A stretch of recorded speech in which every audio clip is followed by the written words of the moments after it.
Ayurvedic food supplement and medicine, हृदयाचे विकार, मधुमेह, सोरायसिस, वेट मॉनिटरिंग.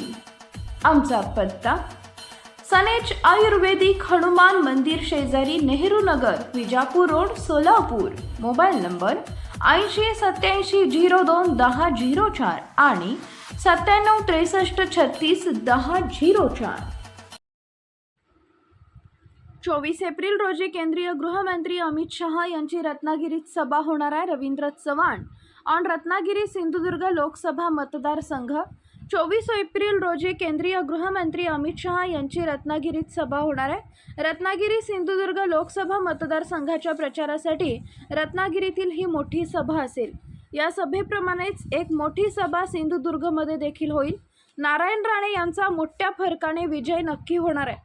मुख्यमंत्री आणि दोन्ही उपमुख्यमंत्र्यांप्रमाणेच योगी आदित्यनाथ देखील प्रचाराला येण्याची शक्यता आहे.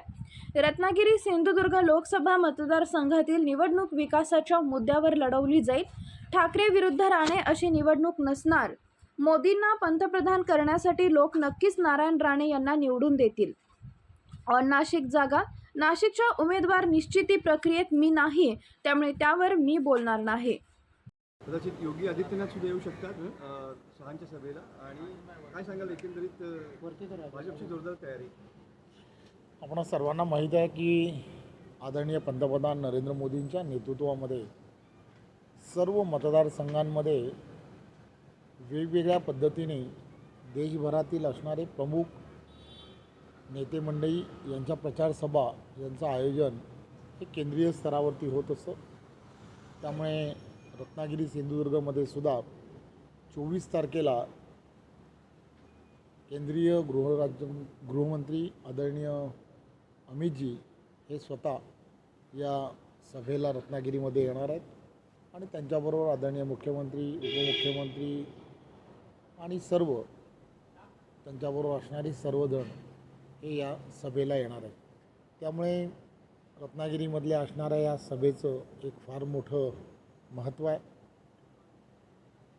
रत्नागिरीमध्ये ते पहिल्यांदाच सभेला येत आहेत.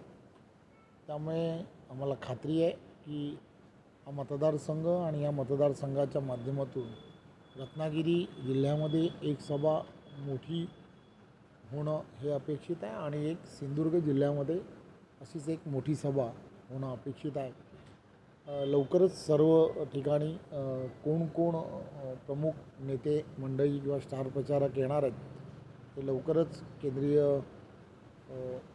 आमची असणारी जी पूर्णच्या पूर्ण समिती आहे ती समिती त्या संदर्भातला जसा जसा रिपोर्ट्स पाठवत जातात तसं तसं आपल्यासमोर कळवलं जाईल. पण 24 तारखेला आदरणीय अमितजींची सभा ही गोगटे मैदान येथे ती ठरलेली आहे. त्यांच्यासोबत अन्य कोणी येण्याची शक्यता?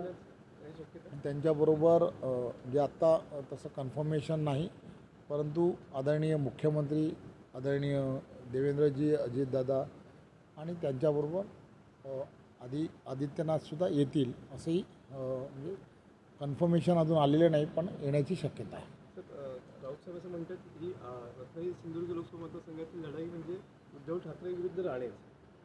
एक गोष्ट लक्षात घेतली पाहिजे, प्रत्येकाची निवडणूक लढण्याची वेगवेगळी स्ट्रॅटेजी असू शकते, परंतु आपणा सर्वांना माहीत आहे की प्रत्येक लोकसभेमध्ये निवडून येणारा खासदार हा संसदेमध्ये जात असतो. तो संसदेमध्ये कोणासाठी तरी कोणतरी पंतप्रधान होणार यासाठी मतदान तिथले असणारे नागरिक करत असतात. त्यामुळे रत्नागिरी सिंधुदुर्ग या मतदारसंघामध्ये महायुतीचे उमेदवार आदरणीय राणेसाहेब यांना महायुतीने उमेदवारी दिली आहे.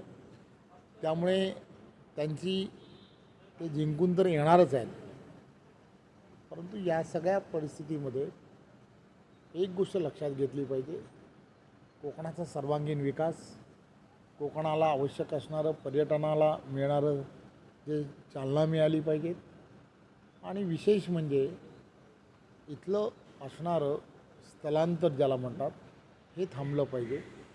याला काहीतरी ठोस असा उपाययोजना असणं अत्यंत गरजेचं आहे. आदरणीय राणेसाहेबांकडे असणारं जे खातं आहे MSMEच्या माध्यमातून त्यांनी सिंधुदुर्गामध्ये एक वेगळ्या पद्धतीचं, कारण सिंधुदुर्ग आपल्याला माहीत आहे की पर्यटन जिल्हा आहे, त्यामुळे त्या ठिकाणी केमिकल्सचे असणारे किंवा असे काही रासायनिक प्रकल्प त्या ठिकाणी येऊ शकत नाहीत. त्यामुळे त्यांनी मेडिकल इक्विपमेंट्सच्या संदर्भामध्ये एक चांगले म्हणजे एक इन्व्हेस्टमेंट आणि मोठ्या प्रमाणात होईल आणि सिंधुदुर्गातील असणाऱ्या तरुणांना रोजगाराच्या चांगल्या संधी प्राप्त होतील या दृष्टिकोनातून सुद्धा कामाला सुरुवात केलेली आहे.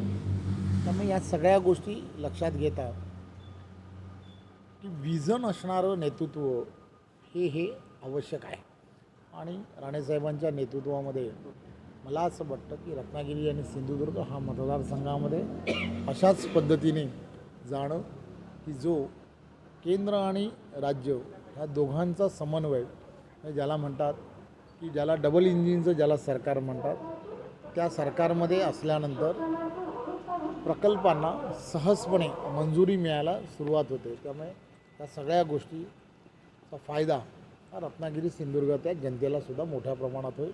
त्यामुळे रत्नागिरी सिंधुदुर्गामधील जनता अतिशय सुज्ञ आहे आणि ती महायुतीच्या उमेदवार आदरणीय नारायण राणेसाहेबांना त्यांची निशाणी कमळ आहे, त्या कमळ चिन्हासमोर बटन दाबून विक्रमी मताने निवडून देतील. तर नाशिकची जागा होती, भाजपचा दावा होता, शिवसेनेला जागा मिळाली. या संदर्भात माझ्याकडे माहिती नाही.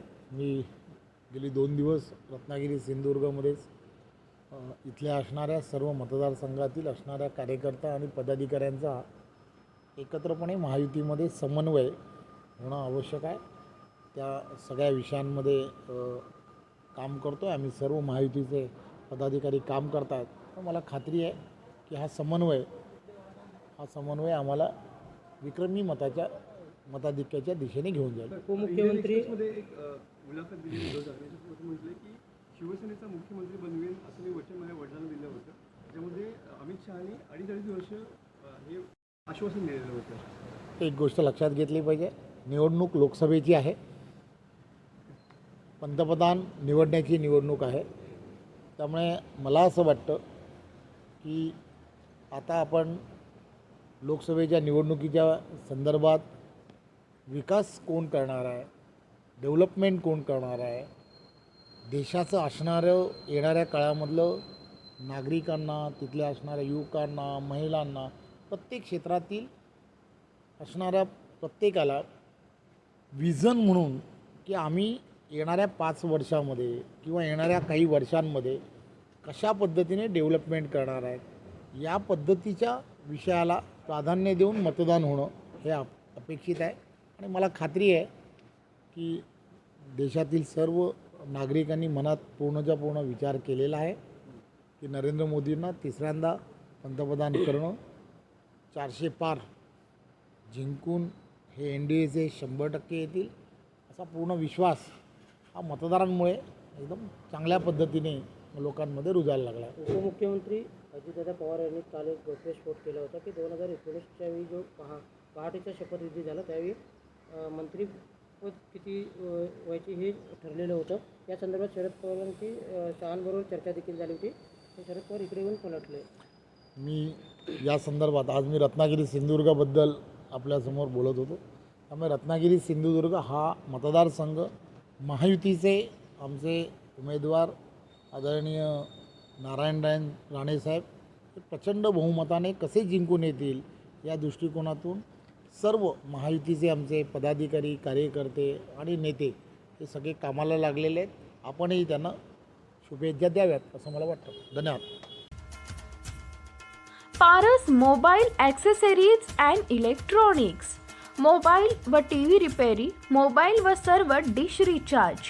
आमचा पत्ता 34/2/39 70 फूट road, new Pachhapeth, Solapur. Mobile number 77 44 99 66 58 आणि 95 45 46 84 73.